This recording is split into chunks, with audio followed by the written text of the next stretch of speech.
Fala pessoal, Isaac aqui. Pra quem não sabe, Elrond não é somente pai da belíssima Arwen. Arwen era a irmã caçula, mas tinha dois irmãos mais velhos, dois gêmeos, chamados Eladan e Elrohir. Os filhos de Elrond são dois dos personagens mais importantes da Terceira Era, mas que infelizmente foram completamente deixados de lado nos filmes. E quando eu digo que eles foram um dos personagens mais importantes da Terceira Era, digo isso porque eles foram os mentores do jovem Aragorn, a quem eles ensinaram quase tudo que ele sabe, como rastrear oponentes na selva, estratégias de combate e etc. É claro que Aragorn possui seus próprios méritos, aprendeu muita coisa com suas próprias jornadas e com o próprio Gandalf, enquanto era um guardião.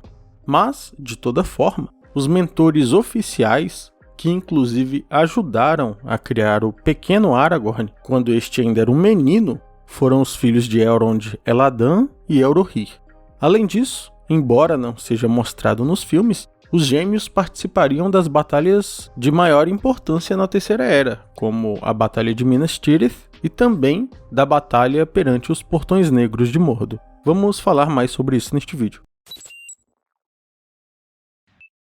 Embora possa ser frustrante não termos a oportunidade de ver os filhos de Elrond em tela, isso é na verdade bastante compreensível. Aliás, o mesmo ocorre com Glorfindel ou Tom Bombadil, que também são figuras de extrema importância. Acontece que é muito personagem bom para pouco tempo de tela. Tanto é assim que sequer temos na trilogia de Senhor dos Anéis algo que poderia ser chamado de protagonista, pois temos o arco de Gandalf, de Mago a Cinza a Branco, mas também temos o arco de Aragorn, que vai de guardião a rei, o arco de Frodo e sua jornada do Condado até Mordor, e mesmo personagens que foram inseridos nos filmes, como Gimli, Legolas e o próprio Elrond, tiveram um tempo muito limitado de tela.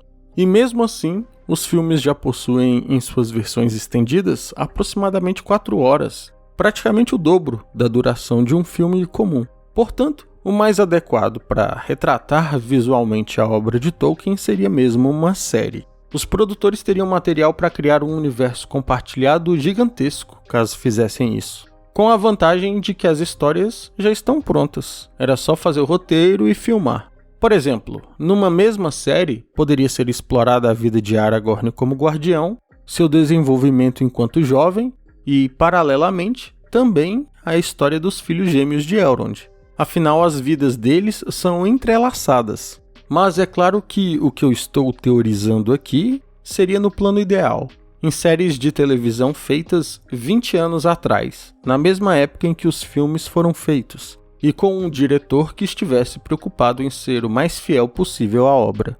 Did you have some kind of mechanism, in a sense, so that you could make sure that you were true to Tolkien? I mean, we had no interest in putting our messages into this movie, but we thought that we should honor Tolkien by putting his messages into it. Mas, em 2024, a gente sabe que isso não é possível, e o máximo que a gente poderia conseguir é algo como Anéis do Poder, que eu nem preciso falar nada, né? Vocês já sabem muito bem minha opinião quanto àquilo.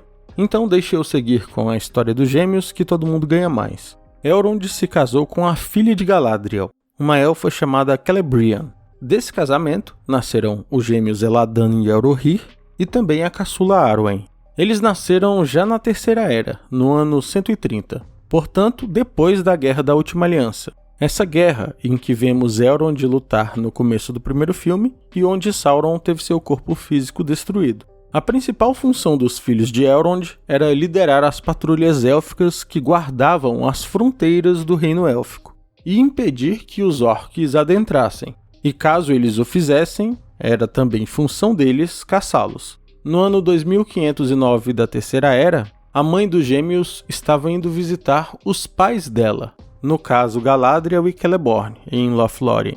Agora vocês lembram dessa montanha gelada chamada Caradhras, que a comitiva do Anel tenta atravessar antes de tomar a rota de Moria, certo? Então, nessa montanha, mais ao sul, existe uma passagem conhecida como Passagem do Chifre Vermelho. Esse atalho cortava grande parte do caminho, mas tinha a desvantagem de ser um caminho estreito e escuro. Enquanto a esposa de Elrond atravessava essa passagem junto de sua comitiva, eles foram emboscados por orcs que haviam preparado uma armadilha.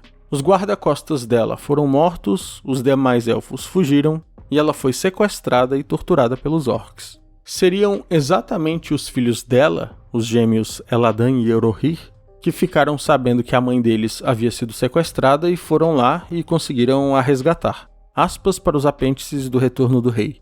Em 2509, Celebrian, esposa de Elrond, estava viajando para Lórien, quando foi capturada na passagem do Chifre Vermelho. Sua comitiva se dispersou devido ao súbito ataque dos orcs, e ela foi presa e sequestrada. Eladan e Eorohir a seguiu e a resgatou. Embora Elrond tenha curado o corpo de sua esposa, a mãe dos gêmeos jamais se recuperaria completamente mentalmente, e por causa disso, teve que navegar para as Terras Imortais, deixando Elrond e seus filhos para trás, no continente da Terra-média. Agora vejam bem como as coisas ficam interessantes e tudo interligado. Em razão da mãe dos gêmeos ter sido sequestrada, torturada e tido que partir da Terra-média por culpa do que os orcs fizeram, os gêmeos tomaram um ódio gigantesco por eles, bem além do que um elfo comum sente por um orc. E estes gêmeos eram amigos próximos de Arathorn, o pai de Aragorn, que na época era o líder dos Guardiões.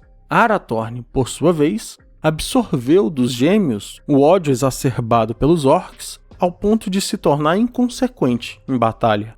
Ele se lançava, junto dos gêmeos, em combates muito arriscados contra os orcs, mesmo quando eles estavam em números bastante inferiores.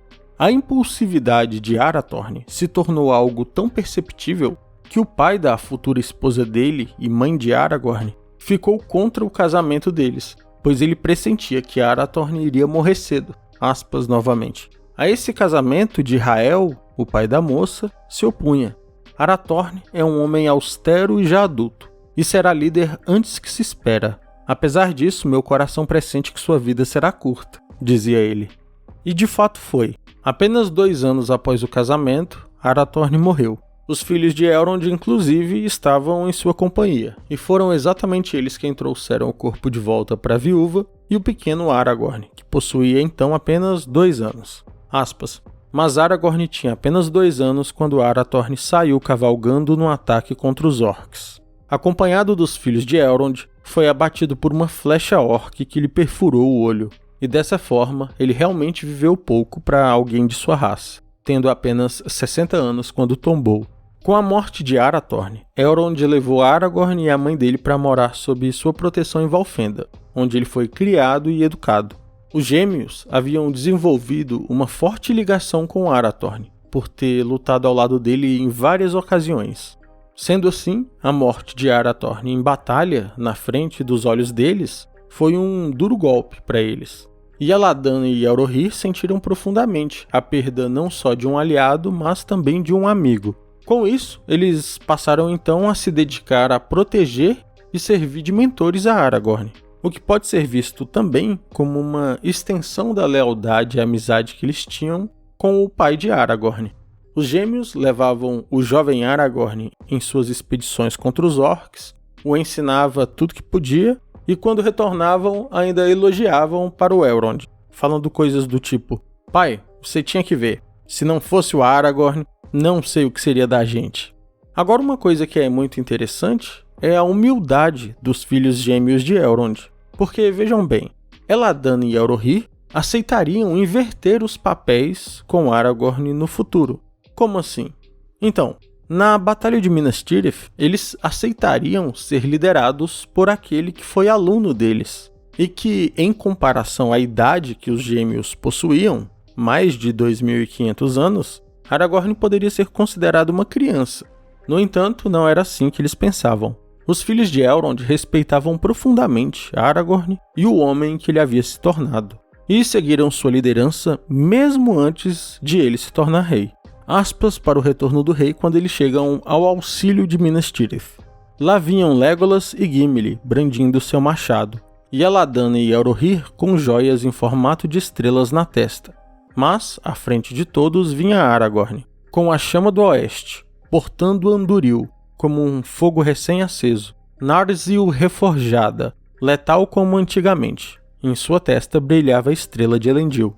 Posteriormente, como já dito, eles também iriam aos Portões Negros de Mordor, que para mim é o maior ato de sacrifício deles, porque essa missão era praticamente uma missão só de ida. Certeza de morte. Pequena chance de sucesso. O que estamos esperando? A proporção dos exércitos de Mordor era de 10 vezes a do exército de Aragorn. Inclusive, o próprio Aragorn deixa claro que estava disposto a entregar a vida para que Frodo tivesse uma chance de destruir o Anel. Agora, em vez de um dos gêmeos chegar pro outro e falar assim: "Ô irmão, bora sair fora aí. Já ajudamos demais essa galera da Terra-média, tu não acha não? Agora ainda vamos nessa missão kamikaze aí?" Mas não foi isso que aconteceu. Eles mantiveram o compromisso deles até o fim e foram para o possível sacrifício. Aspas. Quando tudo estava pronto, os capitães cavalgaram à frente na direção do Portão Negro. Lá ia uma grande guarda de cavaleiros. Gandalf como o principal arauto, Aragorn com os filhos de Elrond, Éomer de Rohan e Imrahil, Legolas, Gimli e Peregrine. E como se não bastassem os gêmeos terem comparecido à Batalha do Portão Negro, eles ainda ficariam na linha de frente, onde o combate era mais intenso. Aspas. Mas, na frente, na direção de Mordor, onde o primeiro e terrível assalto viria, estavam os filhos de Elrond, à esquerda, com os Dúnedain ao redor deles. Mas, se você estivesse perguntando se no final eles sobreviveram a tudo isso, sim, eles sobreviveram. Contra todas as probabilidades, eles atravessaram por tudo isso e não morreram. Ao final, quando Elrond parte para as Terras Imortais, junto de Gandalf e Galadriel, os gêmeos ficam para trás, tomando conta de Valfenda, até que os últimos elfos pudessem partir. Antes de finalizar, tem duas coisas interessantes que eu gostaria de mencionar. A primeira é que conhecer a história dos gêmeos nos demonstra como Elrond sacrificou praticamente tudo que ele tinha em favor da Terra-média. A esposa dele sofreu nas mãos dos orcs, a filha abriu mão da imortalidade para se juntar a Aragorn, com a benção dele, embora isso tenha lhe causado grande tristeza, e além disso, ainda enviou seus filhos gêmeos para a guerra final contra Sauron, da qual eles dificilmente sairiam vivos. A segunda coisa a mencionar é que, ao contrário da perspectiva oriunda dos filmes, é legal a gente perceber que os elfos não possuem em Legolas seu único representante nas duas principais batalhas que decidiriam o futuro da Terra-média. 2 senhores elfos do mais alto escalão também estavam presentes. Por fim, tem um vídeo aqui no canal sobre a vida de Aragorn enquanto guardião, onde eu também menciono algumas coisas relacionadas aos filhos gêmeos de Elrond. Vou deixar o quadradinho no final do vídeo para quem quiser clicar e assistir. Um salve aos novos membros do canal Richard Bolt, Vinícius Leão, Bianca e Gisele Lima. Muito obrigado pelo apoio ao canal, meus queridos amigos. E com isso chegamos ao fim de mais um vídeo. Se você gostou, não deixe de se inscrever e deixar um gostei para ajudar o canal. Um abraço e até o próximo vídeo.